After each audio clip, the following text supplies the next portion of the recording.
Lecturas amenas, crónicas, cuentos y relatos presenta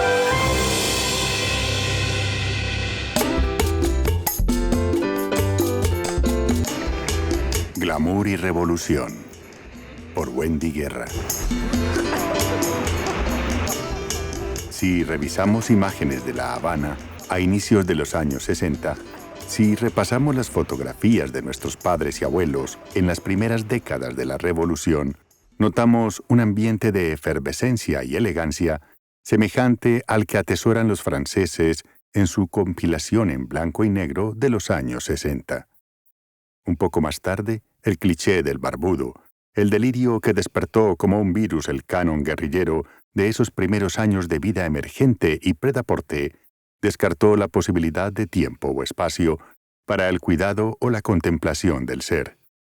El cuerpo en los años 60 y 70 empezó a ser una herramienta de trabajo, defensa y reconstrucción. La ideología minaba los espacios estéticos. Una mujer demasiado arreglada desentonaba con la afinación revolucionaria. Una compañera elegante no estaba a la altura de los tiempos y se necesitaban un uniforme y un rostro verde olivo para instruir y transitar, de modo colectivo, los años duros. Tanto las circunstancias económicas tras la crisis de los misiles como el desabastecimiento, así como los prejuicios machistas que trazaron los límites ideoestéticos permitidos en estos años, conspiraron con la conservación de la belleza en la mujer revolucionaria. El hombre nuevo no debía ser bello.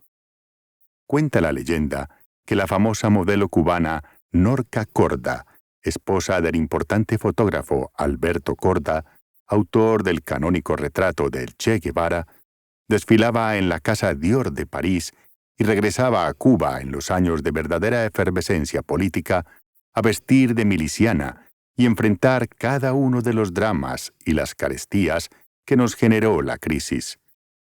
¿Cómo hemos podido resistir y poner a salvo nuestra belleza, coquetería y glamour tropical en la profunda privación? ¿Cómo convertir el revés en victoria y, más allá de la consigna, seguir siendo hermosas con recetas orgánicas, naturales, en un país sin recursos, devastado, en un país donde el sol, la sal y la alimentación conspiran con la armonía de nuestros cuerpos? Recetas de resistencia. Mascarilla de pepino para la cara, mascarilla de aguacate para el pelo, rizador de pestañas a base de betún para limpiar zapatos, bronceador hecho con mantequilla y yodo, si hubiese mantequilla o yodo, bistec de toronjas para sustituir la carne, chícharo tostado para aumentar el escaso grano de café, vestidos hechos con forros de trajes reciclados, refajos convertidos en minifaldas. La lista sería interminable. Litera Cuba. Pasé mi adolescencia en un albergue mixto de hembras y varones en la escuela de arte. Los ciclones o el mal tiempo tumbaban los tabiques o compartimentos que servían para dividirnos, y era entonces cuando los cánones sexuales se desvanecían.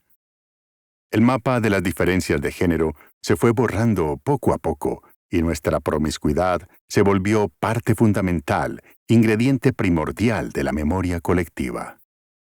En Cuba les llamamos bloomer a las bragas, bombachas o panties. Recuerdo la tendedera suspendida en el cielo del albergue. Ese lugar donde dormir o ducharse era una verdadera apuesta colectiva con ciertos toques de drama, relajo, delirio creativo y una inconsciencia absoluta de la situación de desamparo a la que nos exponíamos.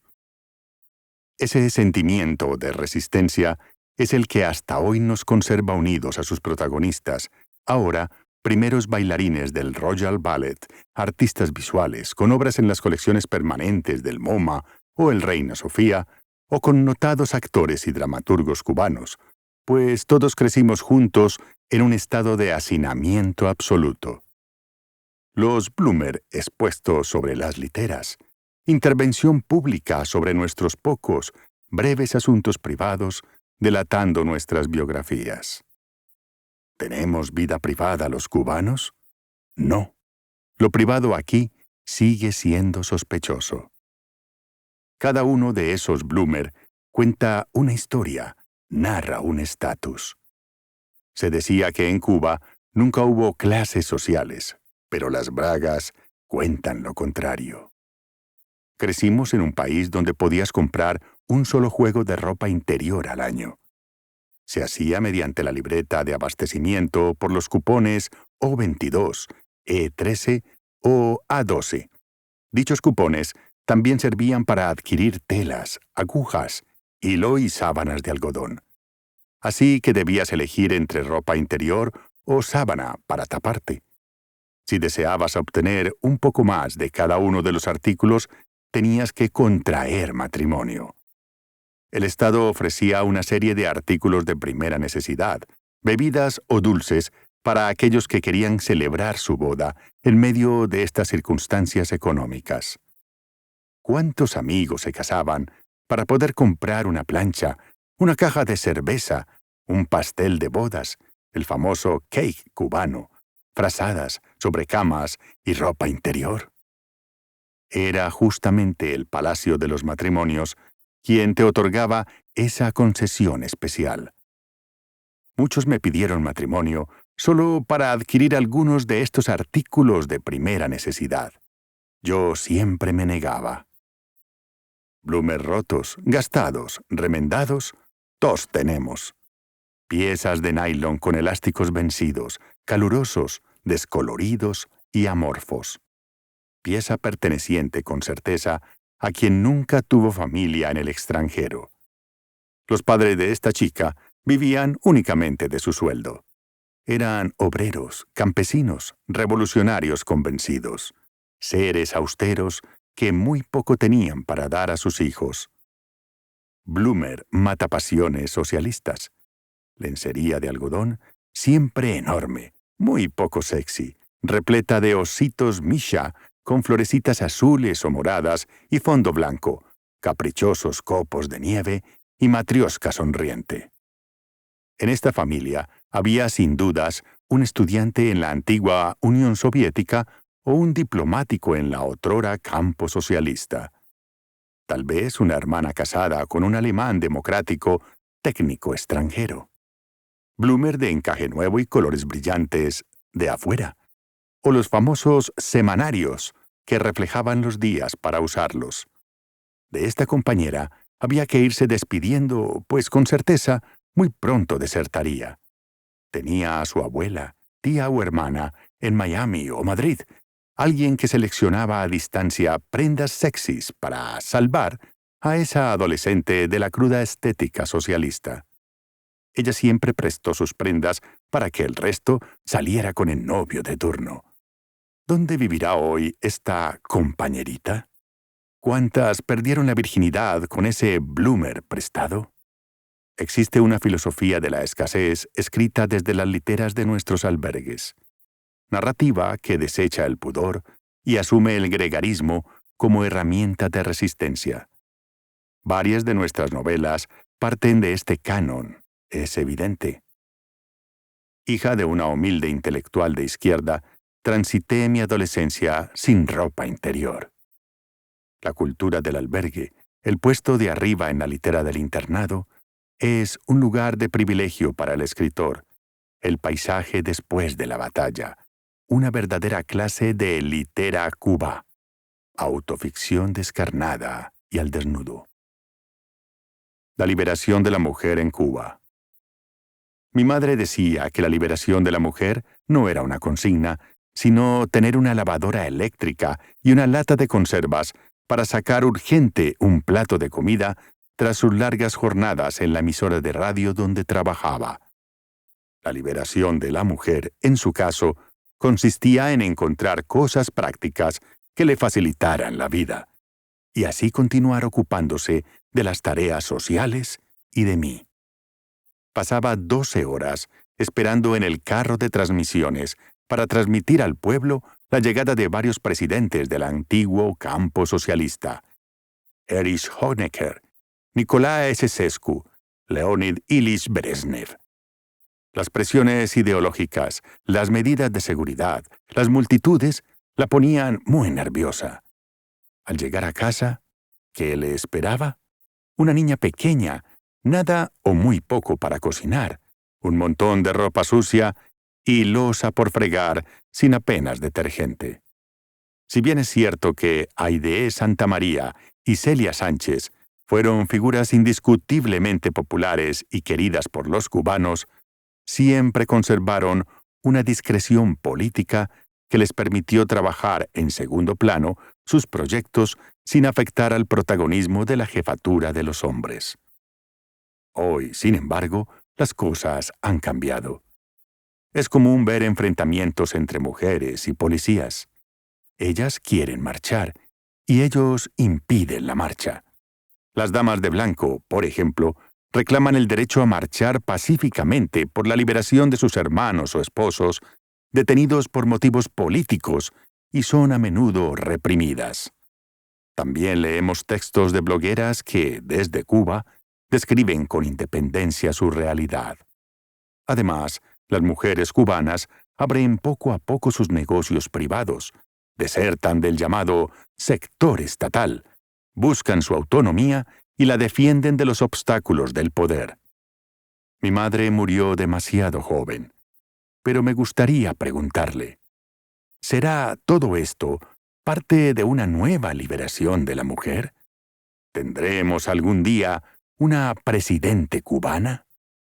Sin embargo, a pesar del machismo-leninismo de nuestros líderes, después de 1959, la mujer se alejó del concepto hogareño tradicional. La cubana se volcó con devoción a las tareas revolucionarias y la familia pasó a un segundo o tercer plano. Y son incontables las leyes instituidas en Cuba para garantizar la igualdad de la mujer. Por ejemplo, pocos países tienen tan largas licencias de maternidad obligatoria. Aquí comienza a las 34 semanas de embarazo y luego del parto hay 18 semanas más de licencia con goce de sueldo. Más tarde, si así lo desean, las madres pueden optar por una licencia mayor, hasta de 1 año, pero solo con el pago del 60% de su salario habitual. Por otra parte, aquí el divorcio es un proceso muy rápido y permite salir de modo expedito de un matrimonio. Aunque no todo ha sido parte de la saga revolucionaria. La ley de aborto, por ejemplo, existe en Cuba desde 1936. Podía realizarse si el embarazo era producto de una violación o causaba trastornos a la madre. Y luego, en los primeros años revolucionarios, este derecho se fue relajando hasta que mi generación ve el aborto como un método anticonceptivo.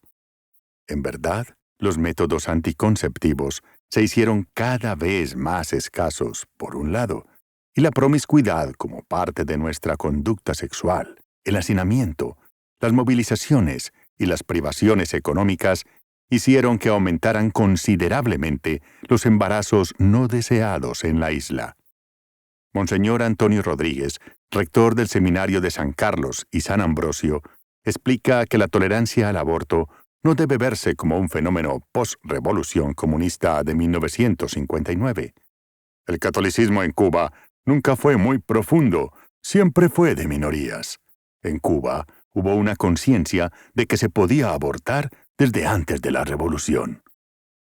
Tal vez por ello, las libertades introducidas por el gobierno revolucionario fueron adoptadas velozmente por la mayoría, y los cambios sociales se asumieron de modo natural, sin culpas, resentimientos ni vigilancia por parte de una iglesia cada vez más clandestina dentro de la sociedad socialista. Ir a la iglesia era una traición, pero hacerse un legrado era un procedimiento médico de rutina. Una cubana puede hacerse un legrado o regulación menstrual y seguir hacia su centro de estudio o trabajo sin que se instale en ella la idea de haber cometido un hecho físico o psicológico traumático. Hacerse un legrado en Cuba es muchísimo más común que acudir a una cita con el dentista.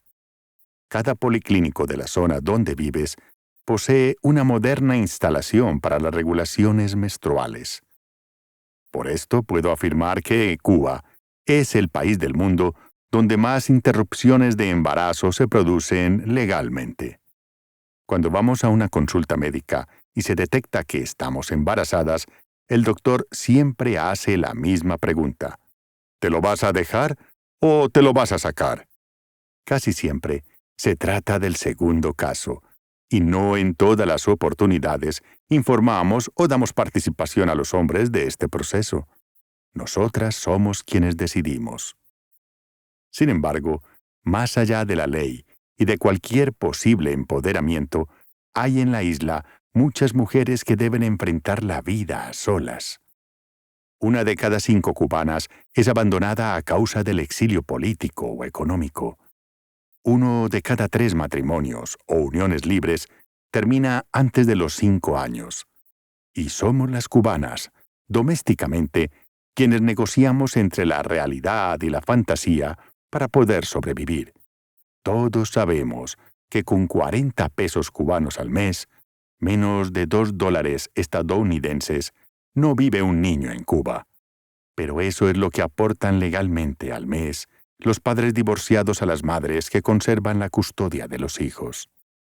En mi caso, por contar realidades femeninas como la mía, he sido censurada en mi país. Así, en Cuba, he publicado muy poco de mi trabajo. Cada vez que pongo el punto final a algo, rememoro los nombres de poetas y narradoras también confinadas al denso silencio editorial. Me encomiendo entonces a la suerte y envío lo que escribo a editoriales o medios del resto del mundo, pensando siempre, ¿me ocurrirá algo en Cuba por escribir y publicar este texto? Entre Fidel y una mujer desnuda. ¿Dónde vivió Fidel? ¿Quiénes fueron sus compañeras o sus parejas durante estos 57 años? ¿Cómo son sus hijos?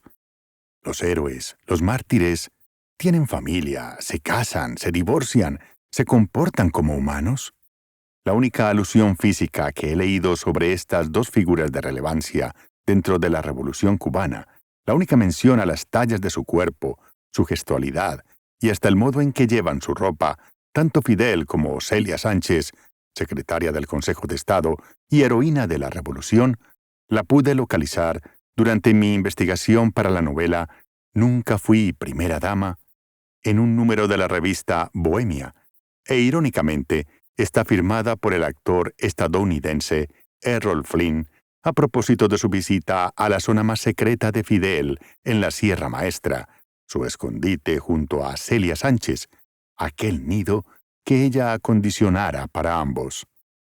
La intimidad de Fidel es un asunto lacrado. Los detalles de su vida personal se han conservado en el terreno de lo desconocido.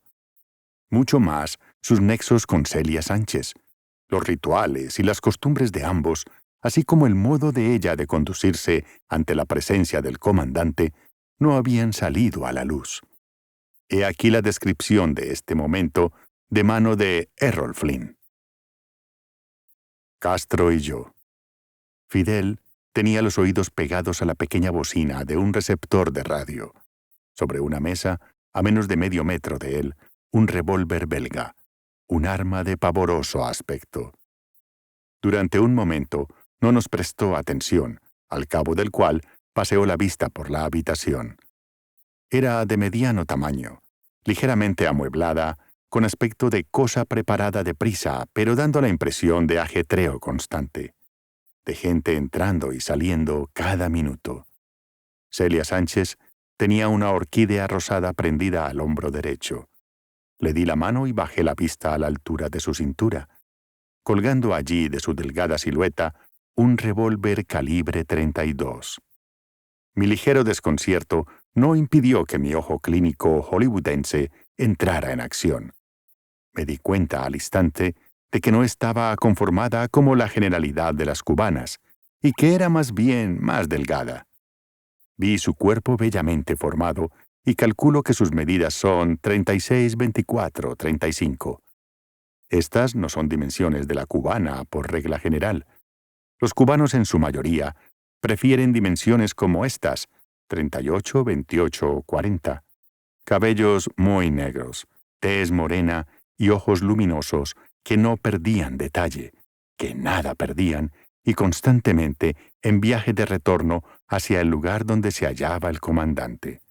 Terminada la transmisión, Castro alzó la cabeza, nos vio y se puso en pie. Tenía mi altura, poco más o menos, es decir, 6 pies y media pulgada. Tiene una gracia y simplicidad de movimiento y una sencillez de maneras que, lo confieso, no había esperado encontrar. No era, en una palabra, la figura imperiosa que había creído encontrarme. La figura y el gesto de un hombre con mando. Mi primera impresión fue la de su natural compostura, subrayada por reservas de energía y de fuerza. No tiene el aspecto del que se ha tostado al sol. No daba indicios de haber vivido 5 años y medio en junglas, montañas a la intemperie, que era lo que yo creía encontrar. El rostro suave, lo mismo que las manos. En realidad, no son suaves sus manos, ni mucho menos, pero daban esa sensación de casi delicadeza, sin venas a flor de piel. Lucían más las manos de un hombre que ha estado detrás de un escritorio y no detrás de una ametralladora. Su apretón de manos fue fuerte, pero no vigoroso en extremo. En cierta forma, esperaba encontrar nervios de acero entre mis manos, pero nada era sobrenatural en su composición física. Tenía los espejuelos puestos y observé, al comenzar a hablar conmigo, que su secretaria, Celia, lo atendía con su mayor consideración. Mientras hablaba, le quitó los espejuelos, sin aparentar él que se diera cuenta. Se los limpió y se los volvió a poner afable, pero sutilmente, como para no molestarle. Un intérprete nos ayudó en la conversación. «Le sugiero», me dijo, «que vaya al pueblo de Palma Soriano. Ese lugar acaba de ser liberado por las fuerzas de la libertad, y la gente de allí se alegrará de verlo, y podrá observar cómo se sienten los cubanos después de salir de las manos de Batista». Fue entonces cuando le pregunté cómo debía llamarle, y allí fue como entramos en lo de Fidel y Errol. Fin del texto de Errol Flynn. Para los servicios secretos cubanos es muy importante el continuo acceso a nuestra intimidad. Al calor de esta idea nació el CDR, Comité de Defensa de la Revolución, órgano encargado de la vigilancia permanente en cada uno de nuestros barrios. Para los vecinos que levanten amplios muros en sus casas, existe una ley de vivienda que los multa y obliga a dejar visible su universo interior. Un cubano con privacidad es un elemento sospechoso, un foco problemático. Y los líderes no se permiten mostrarse con normalidad en un entorno de hogar y de familia. Entre Fidel y una mujer desnuda hay un abismo. El vértigo que produce el amor lo desconcierta. Nuestros líderes no se proyectan como mortales, no les gusta mostrar esa cualidad que poseemos los criollos, seres apasionados que perdemos el paso por amor. Los héroes cubanos, en apariencia, no sufren ni se divorcian, no son débiles ante el deseo, no gozan. La leyenda cuenta que Fidel Castro no sabe bailar, que no es amante de la música o de las fiestas, y que le ha costado mucho dedicar tiempo a la familia. También se dice que Fidel ha tenido múltiples amores, que a causa de su obsesión por mantenerse activo día y noche al mando del país, desaparecen con rapidez de su vida. También que tiene una esposa de nombre Delia Soto del Valle y varios hijos de matrimonios o uniones diversas. Por razones de estricta seguridad, muy pocos saben exactamente dónde está ese punto cero del que se dice puede ser su verdadero hogar. La vida privada de los cubanos debe ser oficialmente pública, pero la vida de los políticos que lideran el país es misteriosamente privada. El actual presidente de Cuba, Raúl Castro Ruz, es viudo de la también luchadora revolucionaria Vilma Espín. Sobre él se cuenta que es un hombre de familia, pero nadie sabe nada en absoluto de su vida actual. La figura femenina frente a los próceres, líderes o gobernantes cubanos no está en segundo plano. Simplemente no existe. La moda hoy en Cuba. Antes del triunfo revolucionario, fuimos un país de cuello y corbata, trajes de drill, sombreros de pajilla y collares de perlas. Éramos también un país de discreta elegancia, pobre pero acicalado. La gente se presentaba en el trabajo con su mejor atuendo, planchado, almidonado, bien surcido. Todo esto puede verse en innumerables películas o imágenes de archivo. Luego llegaron décadas de mucho sacrificio y reciclamos la moda. Nos hicimos vestidos fabricados con forros de antiguos trajes. Los sombreábamos con lápiz de maquillaje, una línea en la pierna, para crear el efecto de una media fina, arropando el tramo que viajaba de la pantorrilla al muslo. Entraron los años duros con sus pantalones de caqui, los uniformes y las botas de trabajo. Los que se fueron o los que murieron nos heredaron sus pertenencias, y desde 1980, con los llamados viajes de la comunidad, primeros intentos de acercamiento entre el exilio y los cubanos de la isla tolerados por el gobierno revolucionario, empezamos a recibir paquetes con una moda importada que sustituyó las necesidades básicas con diseños pocas veces adecuados a nuestro clima y estilo de vida. El servicio secreto se apropió de las guayaberas, y las mujeres empezaron a salir a la calle con rolos y ropa de andar en casa.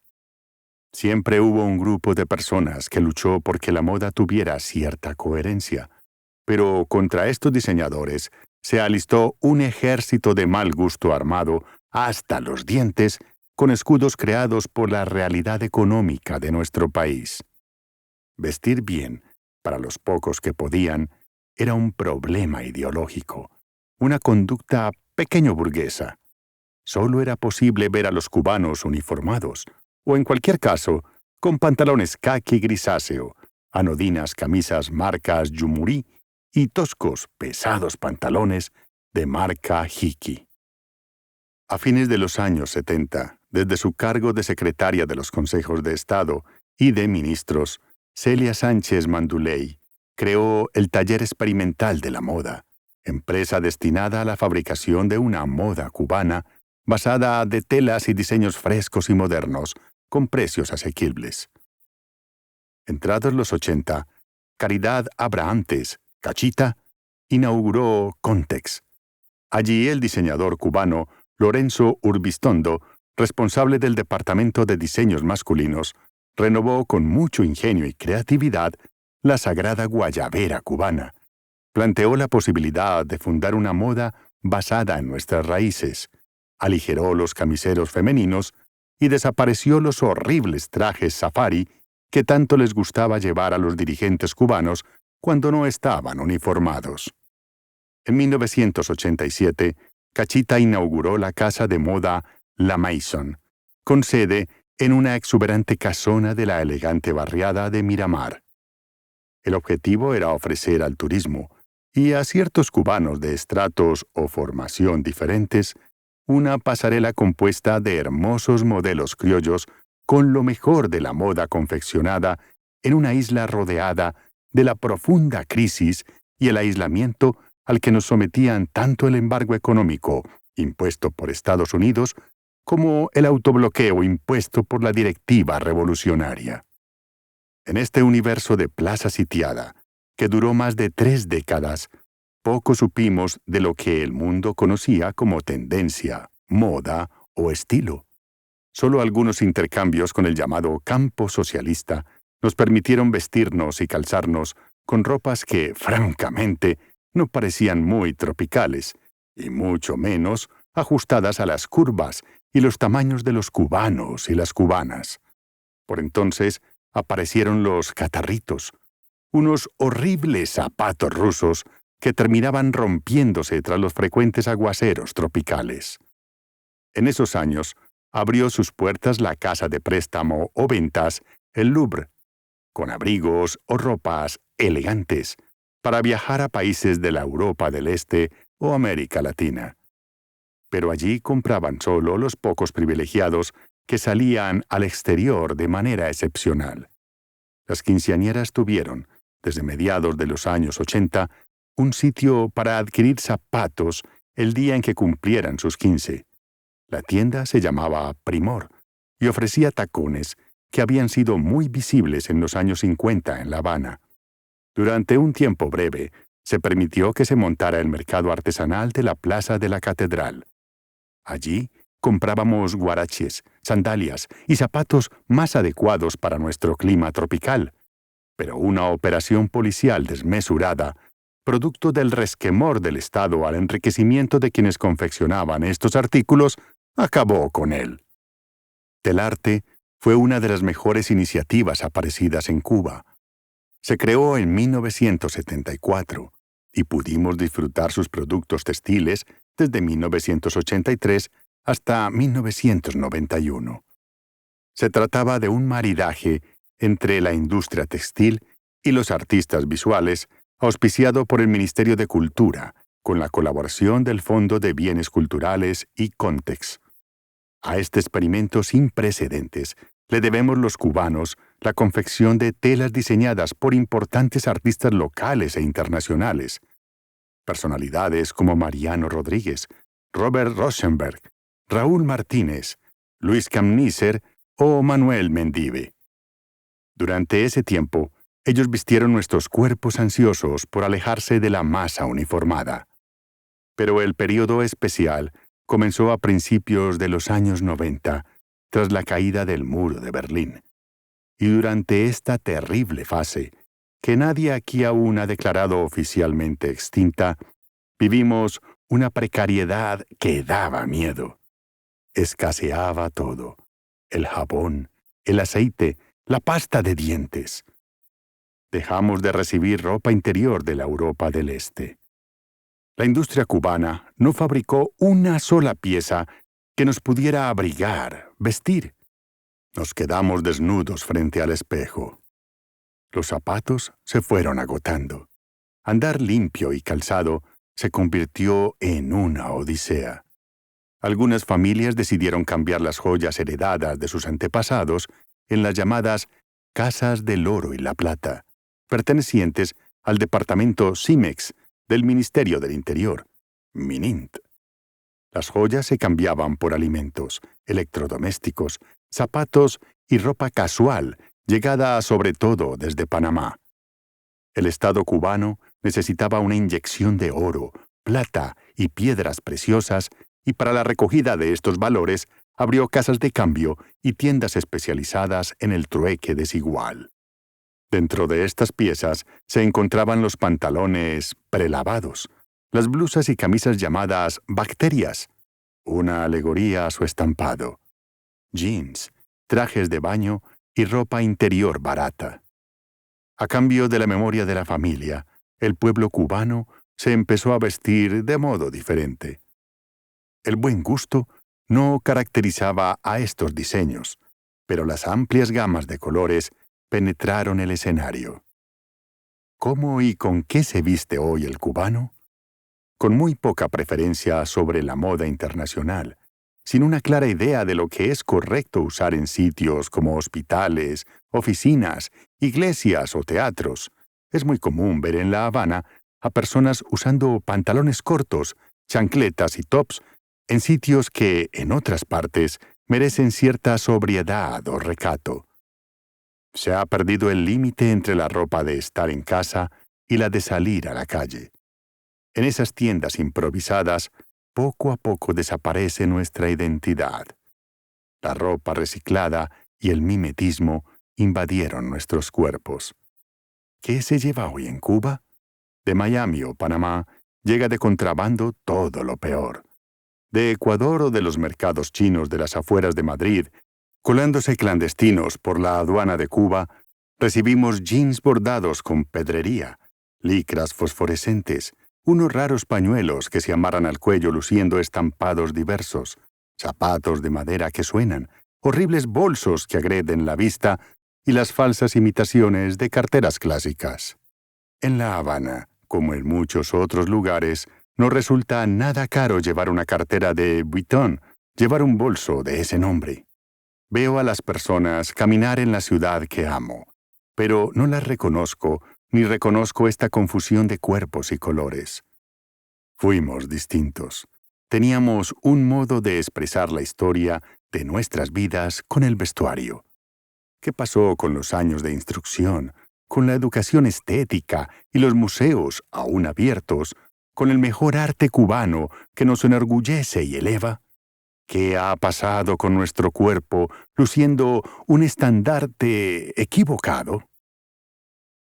Educación física.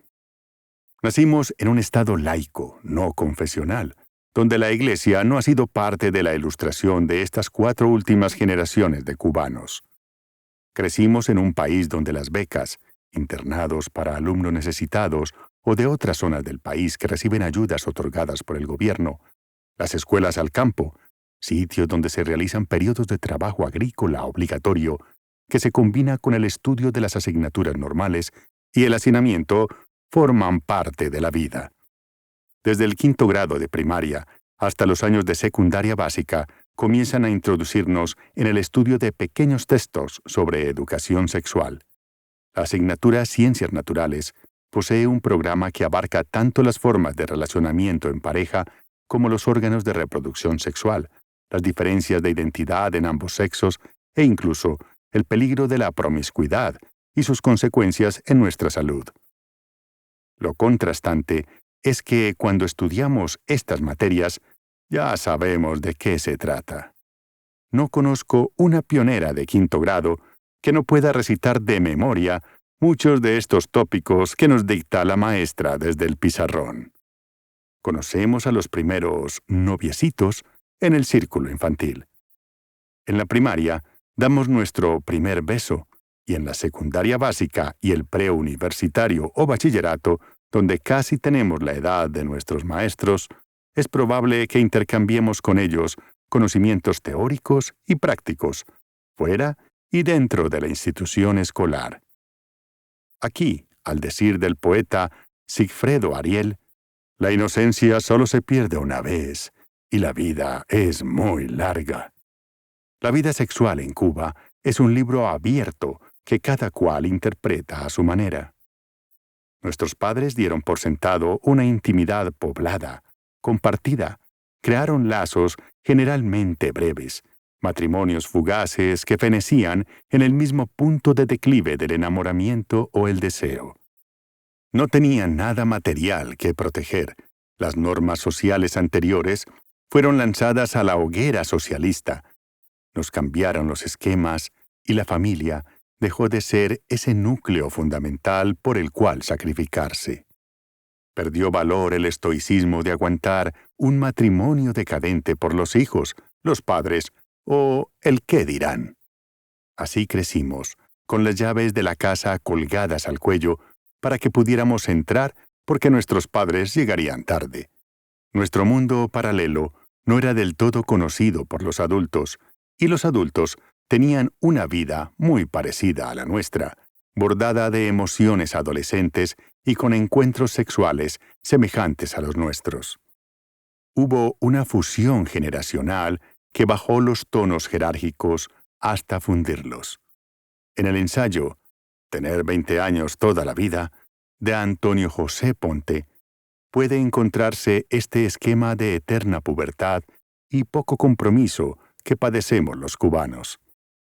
Cuando llegan a los 40, empiezan los divorcios y saltan al ruedo los jóvenes amantes que entran y salen de madrugada a las casas antes de familia y hoy nidos de solteras que siguen sintiéndose adolescentes. A las camas de las mujeres nacidas en los años 70 y 80 penetran los jóvenes nacidos durante el período especial y, ¡oh sorpresa!, mi generación ha sustituido el noble peace and love de nuestros padres por una conducta generalmente machista, dura, correctiva, a veces grosera y casi ortopédica de lo que puede ser el sexo casual.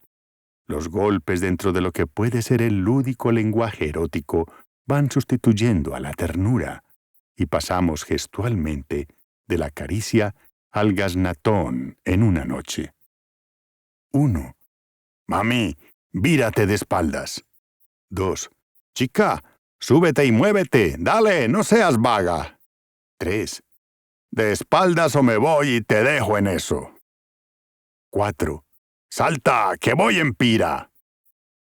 La vulgaridad, el gregarismo y la cultura del reggaetón invaden el encuentro sexual en un país que parece ser otro en la corta distancia de una década. Esto ocurre entre intelectuales, científicos, ingenieros, obreros, músicos o teóricos a punto de obtener un doctorado.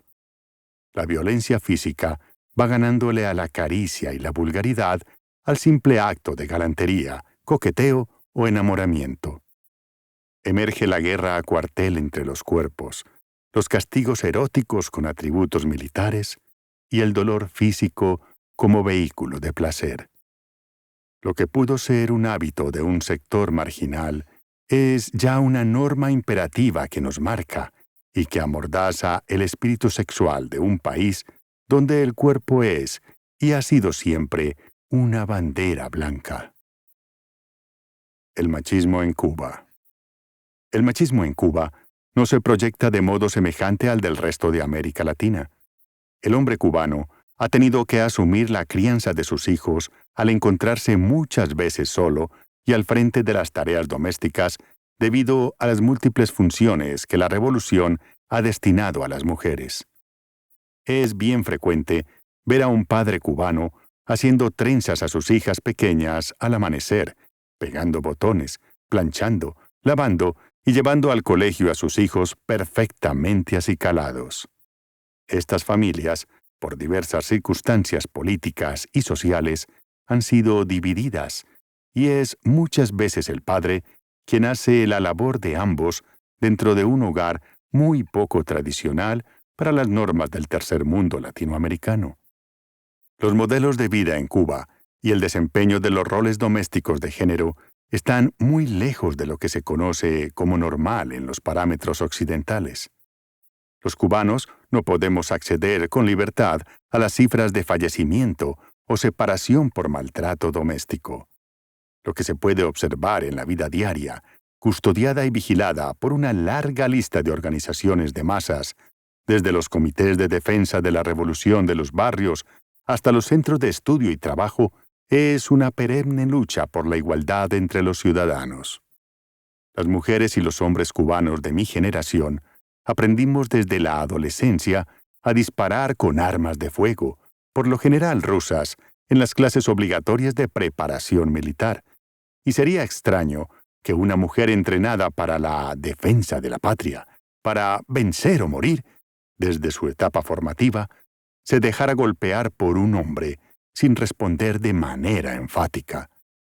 Bajo el lema, cada cubano debe saber tirar y tirar bien, forjamos nuestro carácter.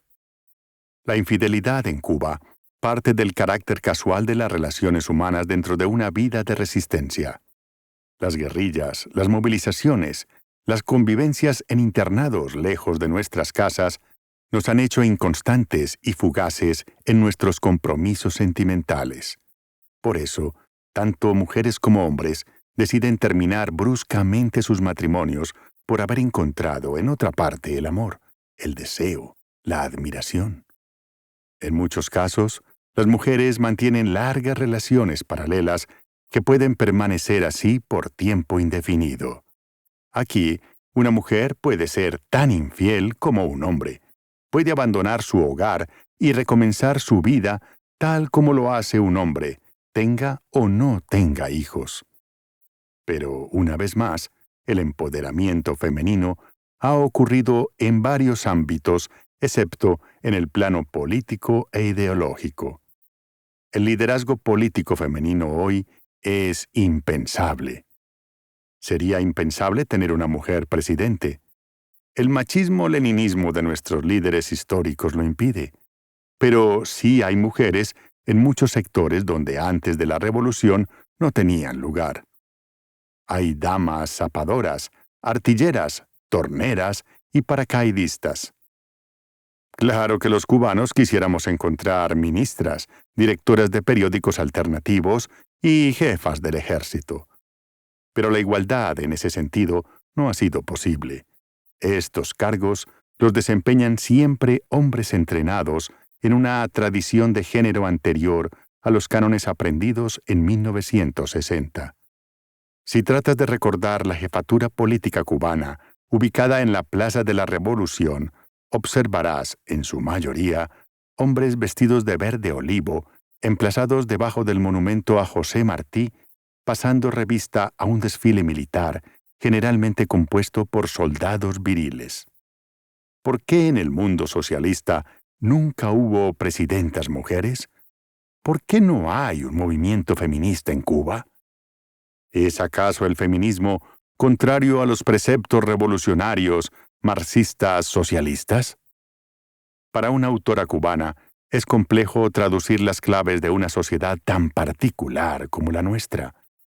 La verosimilitud de las acciones y los personajes no tiene base en los códigos tradicionales a los que los lectores occidentales están acostumbrados.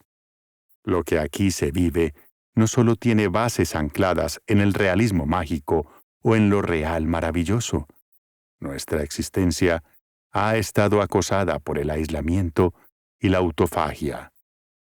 Nuestras acciones, vistas desde afuera, resultan absurdas, desproporcionadas, indescifrables o exóticas.